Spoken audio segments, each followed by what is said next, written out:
Welcome to Unedited, our fortnightly podcast where we explore the opportunities and challenges the retail industry is facing. From fashion, beauty, and homeware, myself, Grace Hill, will be chatting to leading experts in the industry to shed light on how retailers can create a brighter future.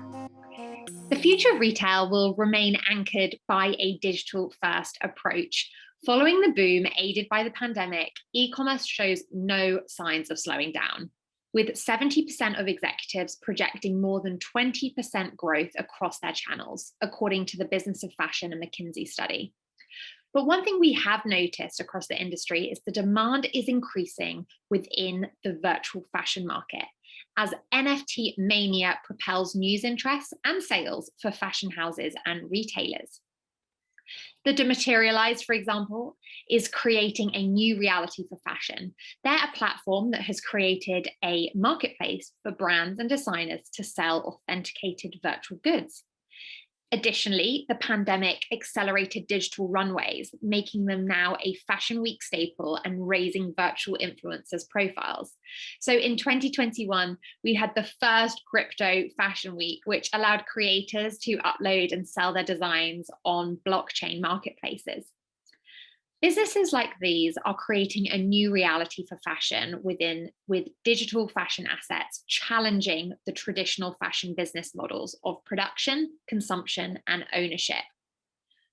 You may be wondering what an NFT is. So NFTs are unique digital assets. They can be anything, whether that's art, gifts, music videos, virtual clothing. They can be authenticated and minted using blockchain technology, allowing creators to protect and make money selling digital items that would otherwise be free and easily replicated. As with cryptocurrency, the blockchain creates a digital record of the price and ownership, which is then stored and maintained, making it impossible to forge.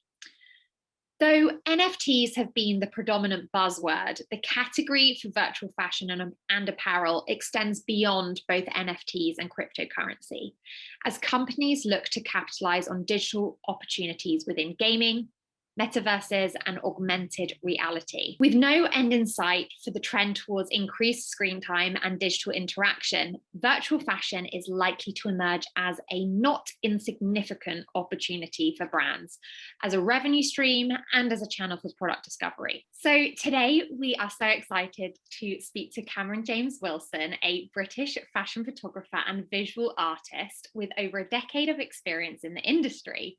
Seeking inspiration in a new medium, Cameron began experimenting in 3D modeling and CGI and created Shudu, the world's first digital supermodel. He has since founded the Diigitals, an all-digital modeling agency created to demonstrate the potential of 3D fashion modeling and showcase its application for innovative brands.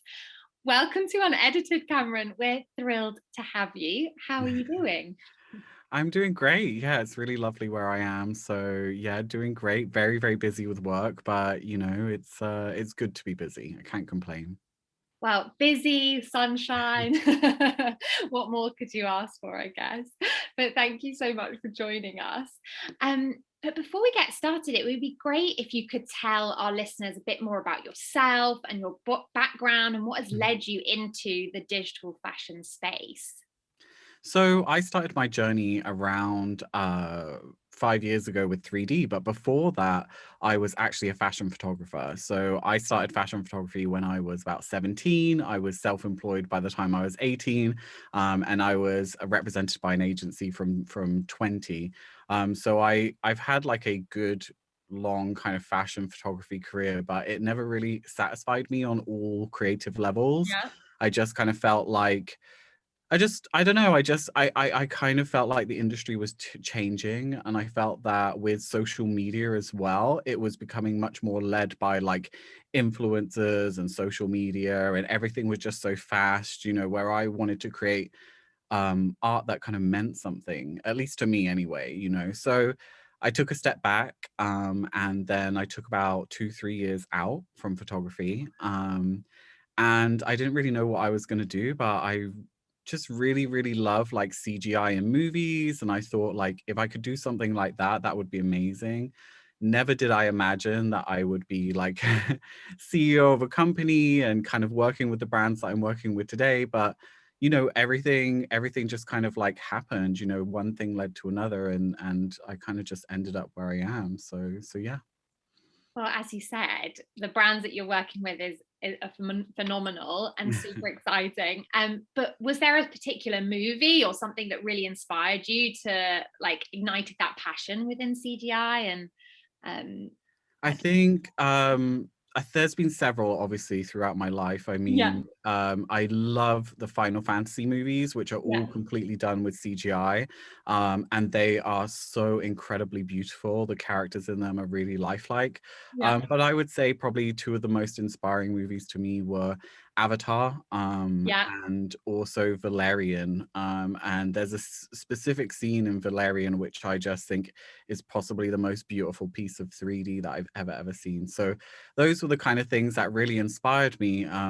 But I was so overwhelmed in the beginning. I never thought that like I would be able to do something like that. I kind of looked at it and thought I'd have to go back to university. I'd have to get training. It would probably take me years.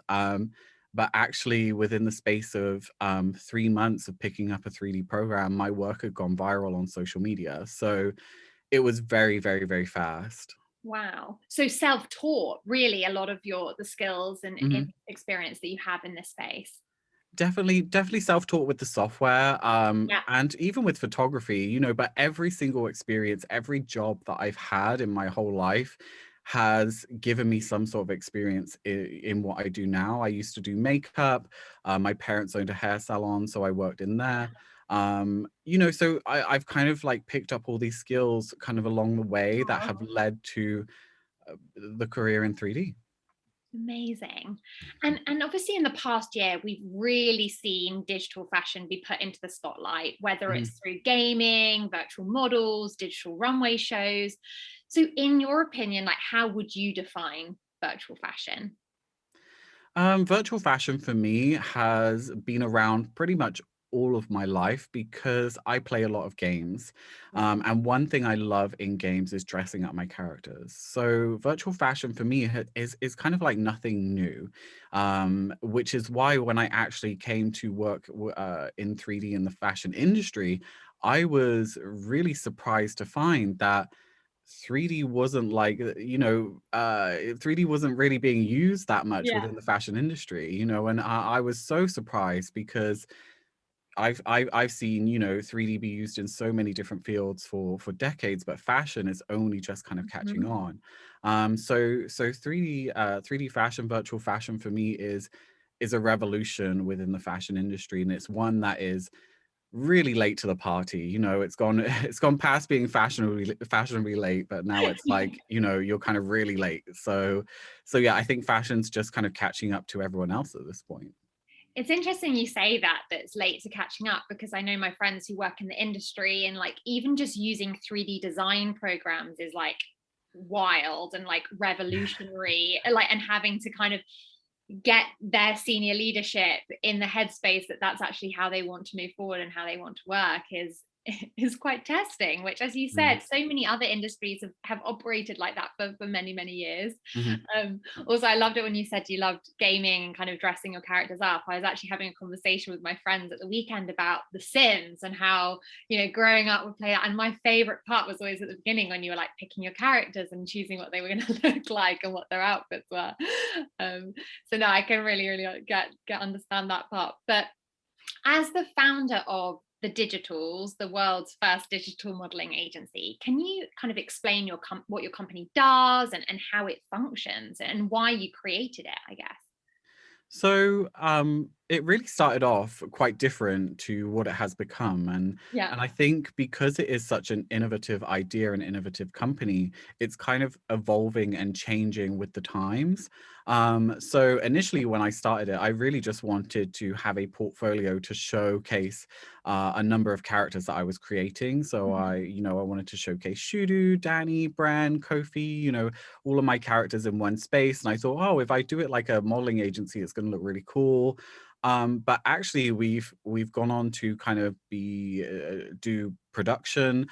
We've become like a creative agency. You know, we're introducing brands to different kind of software and teaching them, you know, how to use software, teaching them how to use these programs, teaching them how to integrate digital avatars into their workflow. So we've kind of just kind of gone and surpassed like everything I could have imagined us becoming. And our day to day is always something new, is always something different.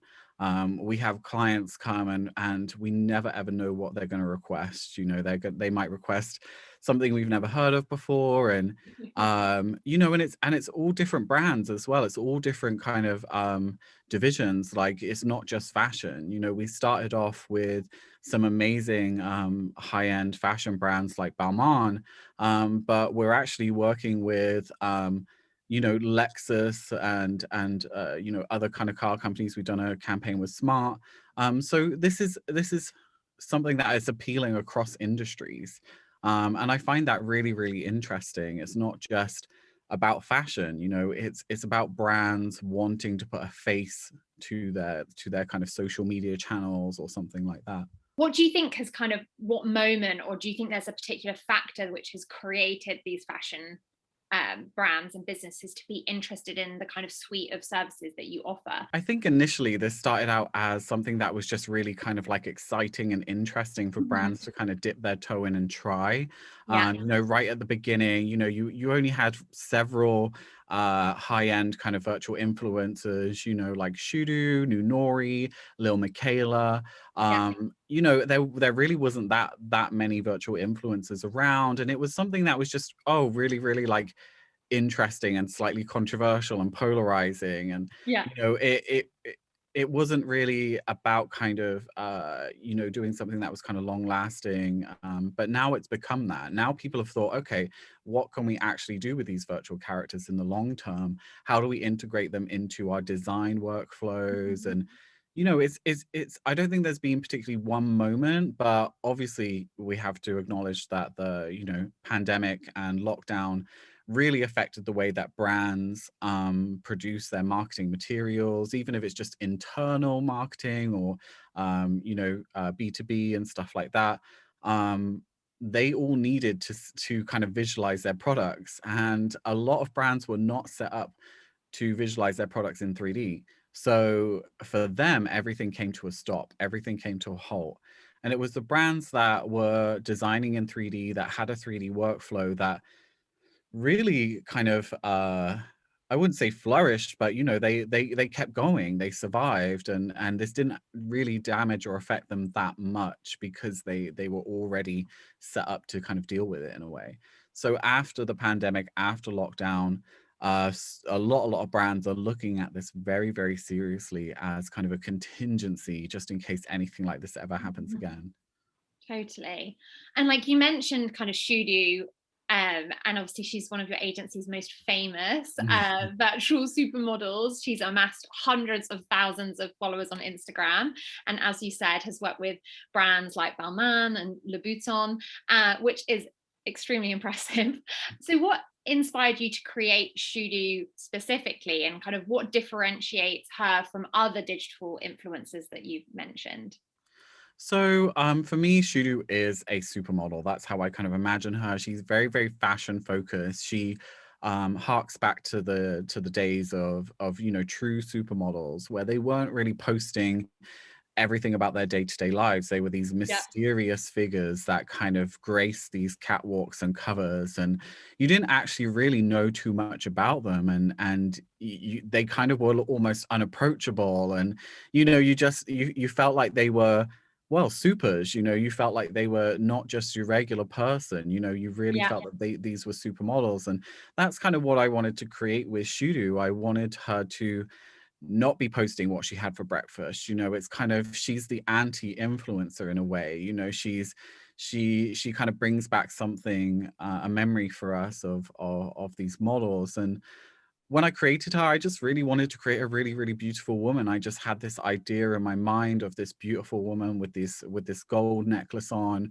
that I've always wanted to draw because I love drawing. I've always wanted to kind of photograph that, and I have kind of photographed it in the past, but I never managed to get my hands on that really amazing necklace. It's really Yeah. hard to make a necklace like this made out of gold. But in 3D, it was easy. You know, in 3D, I just made the necklace in a digital program and put it on a model, Shudu, and created this image, and it went viral. And I just knew she was special straight away. You know, that the fact that the first image I ever put out of her went viral, it just was a sign for me that I was like, this is what I'm supposed to do. You know, I'm supposed to do 3D fashion. I think people really saw my work for what it was, because that image and those images that I was creating then, everything that was in that image was put there by me. Do you know what I mean? It wasn't, Mhm. I didn't have to necessarily rely on like a hairstylist or a makeup artist or a stylist or the model. Everything was 100% me. There's no barriers to your creative vision, right? Like you can create exactly what is in your mind and that content, which must be quite exciting to not kind of be limitless, I guess, in that perspective. Exactly. So could you talk us through kind of the process of how models like Shudu are created? Like what factors, like obviously you've mentioned the kind of inspiration behind Shudu, but like, how does that conceptualization stage start? Where do you get the inspiration for the personalities? What considerations do you have to take on board? I think so for me, it's just it's very, very personal. Each model that I Mhm. create is kind of very personal. With Shudu, you know, I've always admired models like Naomi Campbell, Alec Weck, and Aman. They represent, you know, beautiful women, strong women to me, you know, successful women.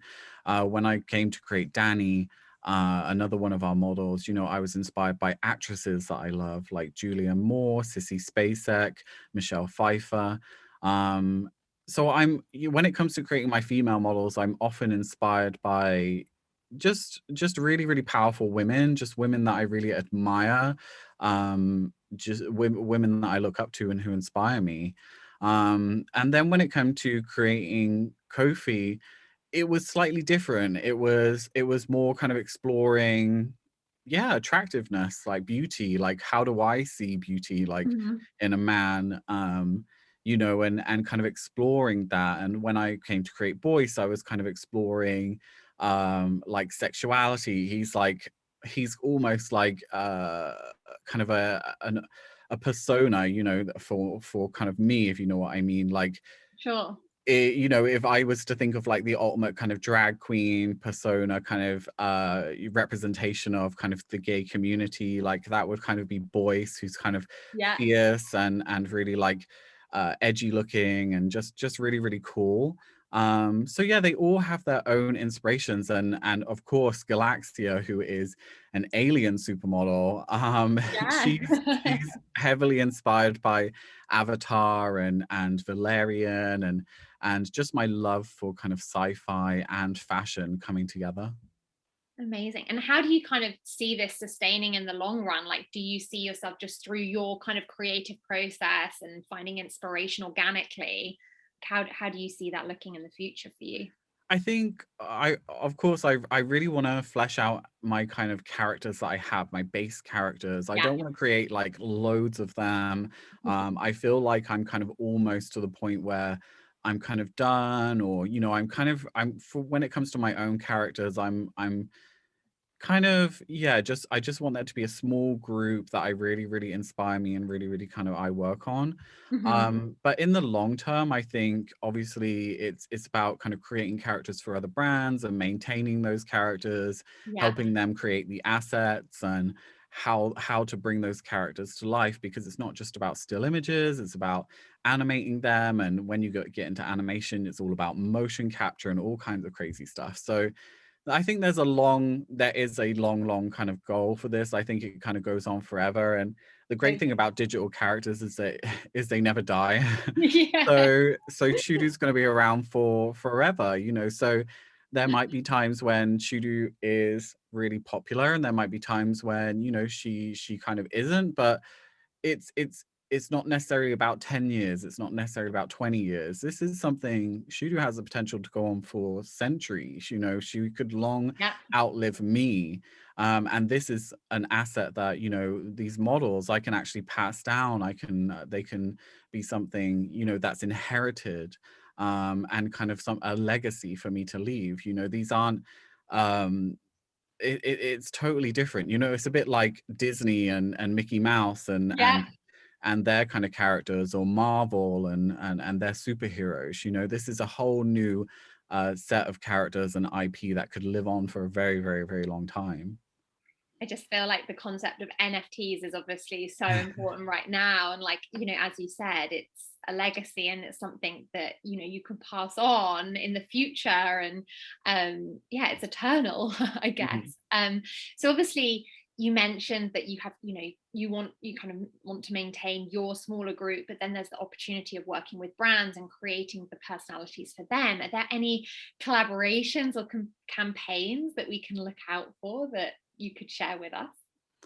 I think, well, obviously we've just launched Lexus. Danny, one of our models, doing an amazing campaign with Mercedes, where we bring her to life using deepfake and machine learning. We're actually going to have her speaking and showing you around an exhibition for them, which is really, really, really Wow. exciting. We have editorials in the works and things like that. So unfortunately, one of the biggest projects we're working on at the moment isn't going to be out for a few months, so I can't say anything about that. But yeah, there's some really, really exciting things coming out soon, which is great. We'll definitely be keeping our eyes on those. I guess when you were mentioning, like, obviously, you know, Danny, right, that you said that was doing the voice for Mhm. Mercedes, that must have been quite an interesting concept as well, because it's not just visual. Now you've got to create an actual tone and voice Mhm. to that personality, which I guess is another element that goes into creating that personality. Exactly. I mean, for me, the concept that I have is that we don't necessarily worry about the voice. We're not Yeah. tied on to having one voice. You know, this is a new type of model. Danny can be multiple people. She can have multiple voices. We could hire somebody who speaks amazing Mandarin, or do you know what I mean, who speaks Yeah. amazing French or German. She can speak any language. You know, she doesn't just have to be one voice, you know, all the time. And I think Sure. that's what people ask me about Shudu. They're like, oh, what are you going to do when Shudu speaks for the first time? And I'm like, well, she'll speak for the first time, but then it might be someone different, or Mhm. you know, we fully acknowledge that we use different body doubles, which we call muses. Um, and those body doubles vary from 5'8" to 6'2". So, you know, we're already experimenting with this idea of Shudu is not just like one measurement model. You know, she doesn't just have Yeah. one waist size, she doesn't just have one height, you know, so she also won't have one voice, you know. And I think that's really beautiful, because she's almost this kind of like culmination of lots of different people. You know, she's multifaceted, Mhm. and actually more of a community of women, rather than just being one person who kind of benefits from her. It's like Yeah. multiple women can step into her shoes and become a supermodel for the day. Totally. I love that she's a community of women, Yeah. that she represents like that. Yeah, that's super interesting, and I guess will add to her appeal, right, in terms of who she can speak to and being multifaceted. And are there kind of any ethical things that you need to consider too when creating digital models? I think, you know, obviously when it comes to Shudu, it's been a like massive learning and very long learning journey Mhm. for me, and also very public and very kind of open. You know, a lot of people feel uncomfortable about the idea of someone like me creating a model like Shudu. You know, Yeah. somebody who's white creating a black character can, you know, it does have a lot of connotations. You know, you can't get away from that. All that I can really say is that when I created Shudu, the intent was really just to create a beautiful depiction of a beautiful woman. There wasn't really anything more to it, and I never really thought that she would become as famous as she has.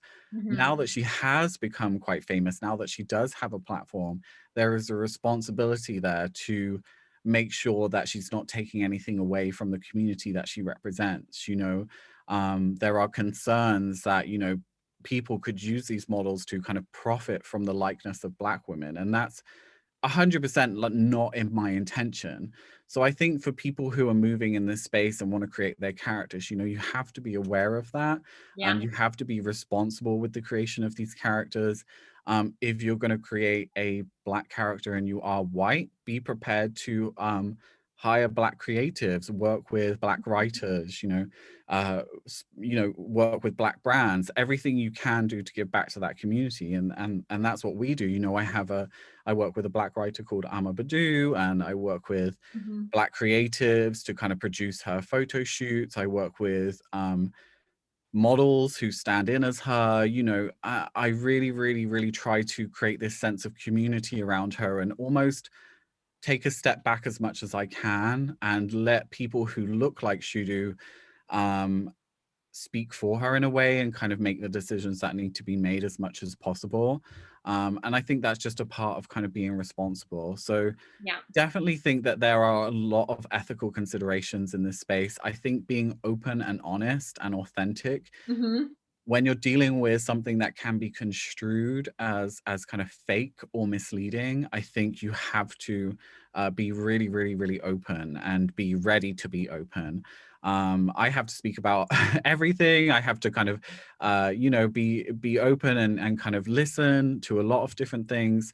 And I've seen brands just kind of wade into this space and kind of face backlash because of it, because they haven't had those considerations. The intent behind that creation hasn't been authentic. Yeah. So there is a lot to think about, and I do personally think that this technology has the potential to be misleading. I do think that labeling your work as 3D or as a virtual influencer using the correct terminology is extremely important. I see kind of a lot of virtual influencers pretending that they're real people. I see a lot of virtual influencers labeling themselves as AI or robots. These are it's not true. Yeah. They aren't robots. They aren't AI. And I do think that it has the potential to be very, very, very misleading. I guess as well with your kind of technical and like experience, right? Like you really understand what it is and you're an expert in that field. And I think, no, totally. I think, for a lot of people, they don't understand exactly what it is or how it's come about. And I think it's really interesting to hear your journey and your insight into that. To help educate, I guess, our listeners too. So COVID really gave us a peek into how sustainable fashion could be realized. As obviously carbon footprint was simply reduced because nobody was traveling for buying trips or runway shows. So as we re-emerge from the pandemic, fingers crossed, June 21st can go ahead, and people are ready to kind of jump back into normal life, what kind of learnings do you think the fashion industry will take forward from the kind of digital space over the past year? And how do you see digital models being used in 2021 and beyond? I think for the majority of the fashion industry, very little will be taken away. I think for the Yeah. majority of the fashion industry, they are ready to jump back into physical events and putting on fashion weeks just as they were, and Yeah. flying models around the world to do campaigns and all kinds of things. And that's the majority of the fashion industry. Mm-hmm. However, I think there is a minority that is growing within the fashion industry that is conscious, that Yeah. is making decisions to not do physical shows, that to explore more sustainable ways of producing fashion and even selling virtual fashion. So I think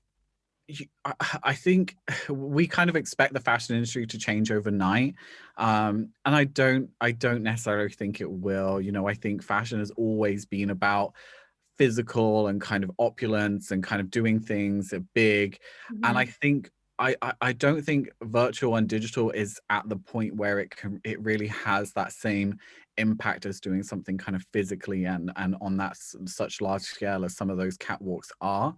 Mhm. Um, so I think there's some catching up to do. I think virtual needs to catch up to the kind of wants and needs of the fashion industry, and fashion needs to kind of wake up to the fact that it's not always just about show, that actually you can be a conscious designer. You know, you can make decisions that aren't just about you know, showcasing and all of this, and more about actually being an authentic you know, a designer when it comes to choosing sustainable methods and things like that. So yeah, I'm a bit more pessimistic about the kind of long-term and lasting impression that the pandemic will have had on the fashion industry. So obviously we know your perspective on how fashion brands may continue with their adoption of digital fashion, but I think obviously fashion in general, we know we're late to conform to e-commerce, late to conform to 3D design, but luxury fashion, I guess, was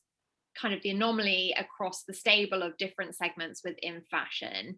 They didn't want to be behind on the next big thing, and they've really kind of been faster at adopting digital fashion. From your perspective, what are the kind of benefits and opportunities that maybe the value, mass market brands, or even premium brands have? And if there are any good examples that you could share with us, it'd be great to hear.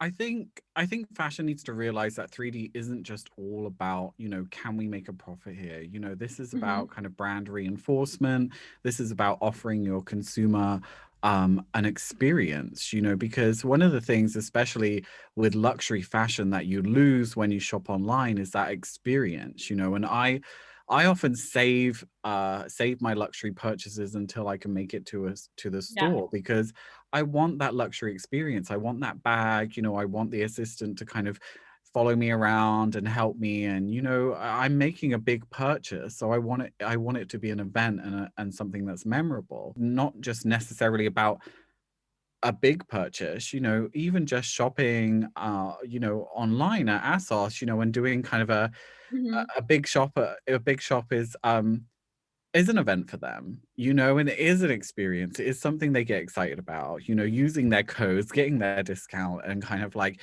seeing how much they can save and how much they can get. Hmm. You know, that's the kind of something that excites people and is an event for people. So 3D is an extension of that. You know, how do you create these experiences? How do you kind of reinforce your branding? You know, we've just seen with Gucci doing some amazing things in 3D are about kind of providing an experience. The problem is that the platform to provide that experience, I don't necessarily think is kind of there yet. You know, you have games like Fortnite and Roblox, which are kind of being used, but I feel that for certain brands, it's not the most perfect fit for them to provide that Yeah. experience in. And there was also, you know, quite a significant sale of a bag that exceeded the cost of a real bag. For me, I don't know if that was necessarily something that should be celebrated, because I don't think digital should necessarily be about high ticket prices. You know, I think it should be more about kind of microtransactions and kind of accessibility to a brand for a lot of people. Hmm. So yeah, so I think 3D provides so many different avenues for many different brands to go down, whether that's providing your consumer with a unique and new kind of experience, or you know, selling something without having to produce something at all, you know, kind of just a virtual garment, which has kind of got zero waste and zero kind of production is amazing. So being ethical and being conscious and making these kind of sustainable choices to create virtual fashion is also really interesting. So yeah, I think there's a lot of avenues to that we could explore. And I think as well, it's even if they don't want to create a digital item and they still want to continue to create physical product, it's the kind of what can digital do to help with on the production side as well, like from a sampling perspective, and virtual try-ons, and how can it reduce returns and waste. There's just, I guess, the opportunities are endless, right? Exactly, exactly. And that was something that I learned a lot about when I moved into this space. I kind of went from, yeah, just creating this 3D character to attending these major conferences about 3D fashion, and kind of learning there about the production pipeline when it comes to design. I had no idea about that, for 4 or 5 years ago. I was completely clueless. I didn't understand, how fashion was being produced at that point. Now I understand the impact that 3D can have on that process. I think it's absolutely incredible. The amount of waste that this can stop. And if you think of 60% of all items that people buy are returned, that is crazy. And the majority of that stuff that's returned is sent to landfill or burned. If we can just stop a small portion of that, it would be absolutely incredible. So yeah, I've had, over the past few years, I've had a real kind of deep learning experience about this space, and just discovered the impact that my work could have is crazy. It's so, yeah, I love to hear your kind of journey in educating yourself on that, because I think the consumer as well isn't aware of how much sampling and the kind of environmental impact that goes into just creating their one garment that they're buying. Mhm. Cameron, what do you think are the factors that need to happen to make this kind of wide scale adoption happen? I know you mentioned that virtual needs to catch up. What do you think needs to happen in that space to ensure that fashion brands can take this further? So currently we have several different software working on how to make cloth simulation and kind of the design process for fashion designers working in 3D much easier, much more accurate, so that they can just design that garment in 3D, send that to production, and get that garment made. That is the kind of ultimate goal when it comes to kind of being working with 3D fashion. However, there are a lot of kind of steps that needs to take. You have to have very powerful software that can realistically simulate and drape those garments onto 3D models like the ones I make. Yeah. One of the things that's actually holding back, and kind of stopping people from really,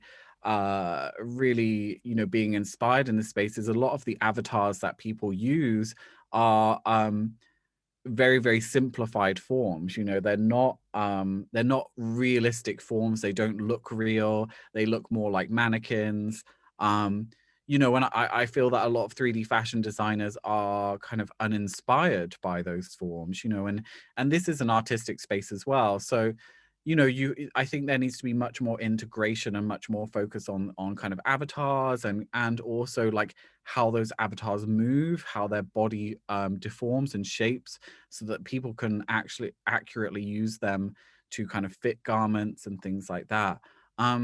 But it's getting there.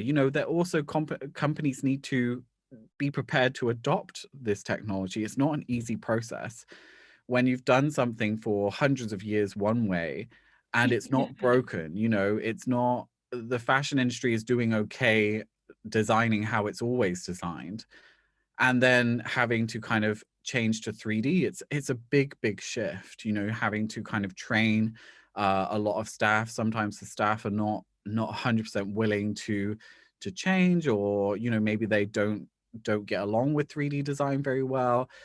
So it's not easy. So yeah, there are quite a few hurdles still to kind of overcome. But for those who have adopted 3D and those who are working in this space, they are saving, tons and tons and tons of fabric, weeks and weeks and weeks of time, and become much more sustainable. And then these companies have all of these 3D assets ready to go.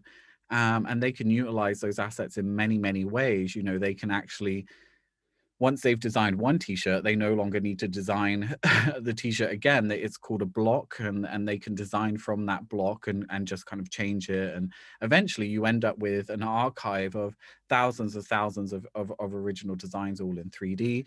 And you can do stuff with those blocks. You can monetize them through selling virtual garments and all kinds of stuff. So yeah, the impact that it has and the potential is crazy. It's not 100% accessible for all brands yet.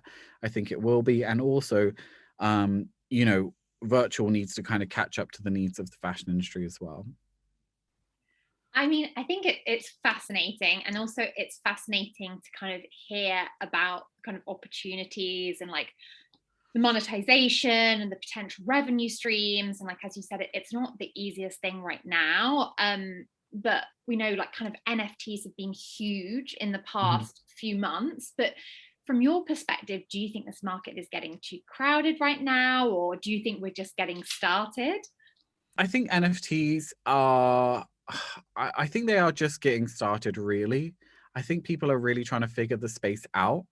Um, they're not necessarily, they don't really necessarily know what to do with them or do in this space. It's kind of a time of real experimentation and trying things out, and I think there's a lot to learn in this space. And I think people are really learning about the environmental impact and the sustainability factor, and there's just so much to take away and so much learning to be had. So yeah, I think it's just getting going. I think obviously you had that real initial rush Yeah. where everybody was like rushing to it. And I think that you'll probably have like a lull where people are kind of educating themselves and Mhm. kind of thinking and coming up with like amazing stuff. And then you'll have this kind of resurgence where NFTs become much more functional and kind of much more accessible and more sustainable and have less of an environmental impact. I think we're kind of not in the kind of golden age of NFTs yet. Yeah. We're in that kind of like experimental phase. And then in the future, we're going to kind of move into a time when we actually know what to kind of do in this space and kind of what the real function of NFTs will be. Because I don't think the way that most people use them is really what they're intended to be used for. Feel like from everything we're talking about, right, there's this education process and this, kind of, even like as you were talking about earlier, like training the teams to be able to use 3D design, educating ourselves on NFTs and what the possibilities can be. It's like, as you said, almost like that lag period that needs to happen for us to kind of maximize and fulfill the potential that these technologies present us. For me, I'm just really excited about seeing how brands really dive into 3D fashion and kind of what they have to offer, and um I don't know. I don't really know what I'm excited about for the future because it's hard to predict what will come. It's Yeah. hard to know what's kind of out there. I think for me, of course, I'm excited to see more campaigns which are um kind of out of this world. I would love to see kind of Galaxia doing some campaigns and kind of our kind of perception of what a fashion campaign should look like changing and kind of becoming something really imaginative and kind of unrestrained. What will design look like when you don't have to conform to gravity and kind of Yeah. you could make something out of fire, or something crazy. It, I'm really excited for that kind of unrestrained and unrestricted artistic potential.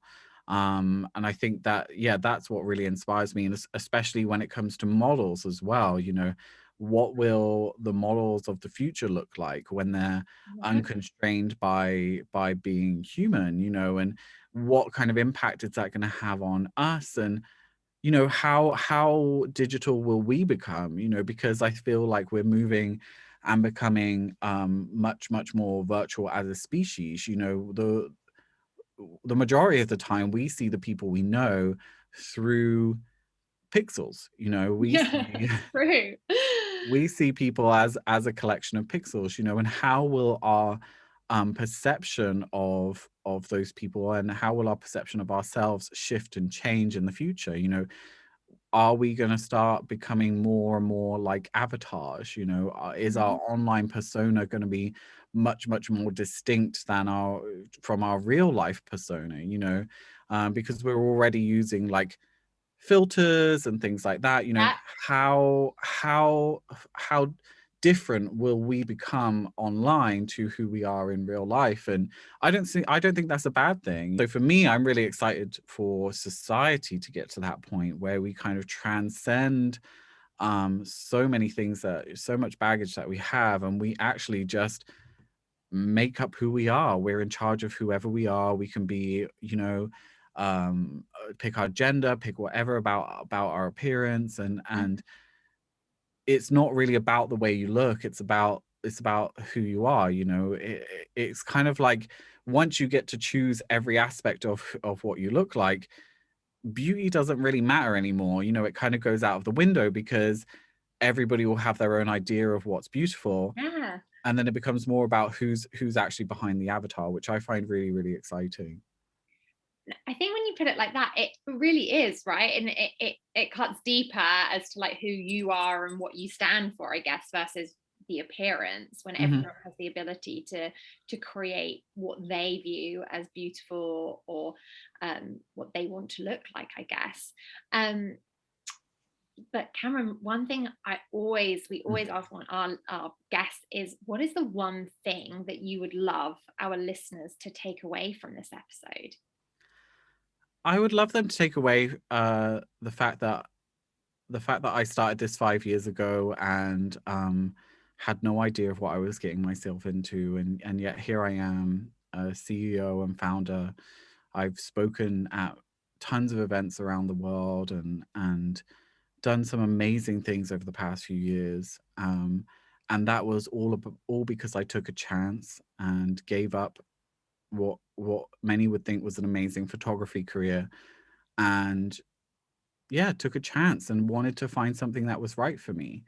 And I think, and I hope, you know, that if anyone's out there is listening, and even if they're not interested in digital fashion or whatever, you know, if they have this feeling that they're not happy in the situation that they're in, you know, take that chance, because you never ever know when or where it will lead. And listen to yourself, you know, Yeah. because for many years I did not listen to myself. I didn't listen to my creative vision. You know, I let other people tell me that I wasn't good enough. And literally the first piece of art that I put out, when I listened to myself, when I trusted my vision, it went viral. And I became more successful in a shorter period of time than I ever did listening to everybody else, you know? So yeah, that's it really. It's it's more of a story of inspiration than saying like, I want you to take away you know, this about digital fashion or Yeah. sustainability. It's more about the journey, the experience, and yeah, making a change if you feel like you need to make one. I think as well, it comes back to authenticity, right? Which I think is such an important theme, which I continue to hear, whether that's in fashion or so many different walks of life, like being true to yourself and what you want to do. Mhm. But Cameron, thank you so much for joining us today. I really, really appreciate it. And it was lovely to talk to you and hear all about your journey. As a listener of ours, we are here to support you throughout 2021. If you're a customer of Edited, please contact your dedicated account manager and retail strategist, and they'll do everything they can to support you. For all of our listeners, ensure you're subscribed to our insider briefing. You can sign up at edited.com, and we'll keep you up to date on all the latest news and strategies. If you've enjoyed today's conversation with Cameron, please make sure you subscribe to keep in the loop with future episodes. And we'd love it if you could tell your family and friends about us. And if you have any further questions or suggestions, you can get in touch at unedited@edited.com, or tweet us at edited_HQ. Thanks and bye.